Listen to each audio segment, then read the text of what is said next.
1917-yil deyaptilar.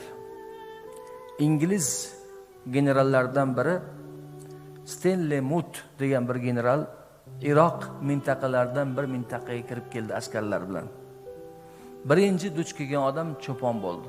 Qo'y boqib yurgan cho'pon general va uning askarlarini oldidan qarshidan chiqdi. Tarjimon bor. General cho'ponni chaqirtirdi va tarjimonga aytayaptiki, bu cho'ponga aytdi, bir junayh beraman. Junayh ya'ni sterling. Bu funt sterlingni junayhi qimmat bo'lar ekan.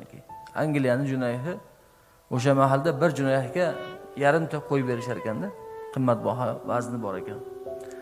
Bir junayh beraman, agar mana shu qo'ylarni boqib yurgan atrofidagi itini so'ysa, dedi. Tarjimon tushuntirdi. Haligi cho'pon junayhni eshitgandan keyin hech ikkilamasdan kuchugini chaqirdi-da, generalni oyog'ini ostiga yotqizib so'yib yubordi. General aytdiki, ingliz generaliga yana bir junayh beraman, agar terisini shilsa, dedi.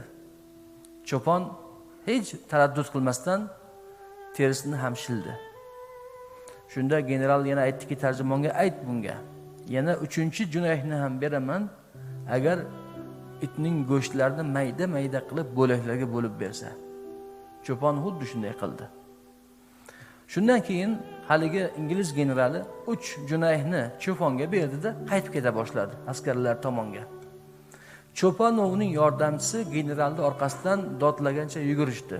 Ey ingliz general, deyapti. Agar 4-junayhni bersang, haligi maydalangan go'shtlarni yeb ham beramiz, deyapti.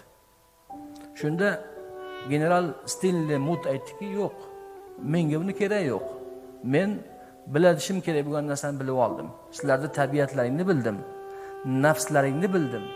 Sen o'zing, seni uchun eng yordamchi bo'lgan, yaqin do'sting bo'lgan, qo'ylaringni boqib beradigan itingni 3 junayh uchun so'yding, terisini shilding va go'shtini maydalading.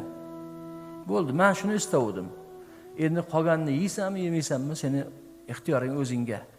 Agar 4-junayhni bersam, mamnuniyat bilan itning go'shtini yeyishga ham tayyorsan, dedi-da, askarlarga o'girilib aytadi general Stanley Moot. Agar bu yerda xalqqa shunga o'xshagan odamlar bo'lsa, hech tashvish qilmanglar. Hech qo'rqmanglar. Qurbon bermasdan bularni egallab olamiz degan. Qurbon bermasdan bularni egallab olamiz. Agar odamlar shunaqa bo'lsa, dunyo uchun do'stini so'ygan, dunyo uchun do'stini sotgan, dunyo uchun imomini sotgan, dunyo uchun eshonini sotgan, pirlarni sotgan xalq doim mag'lubiyatga yuz tutadi. Mag'lubiyatga yuz tutadi. Tarix bunga isbot, tarix bunga bizga hujjatlarni taqdim qiladi.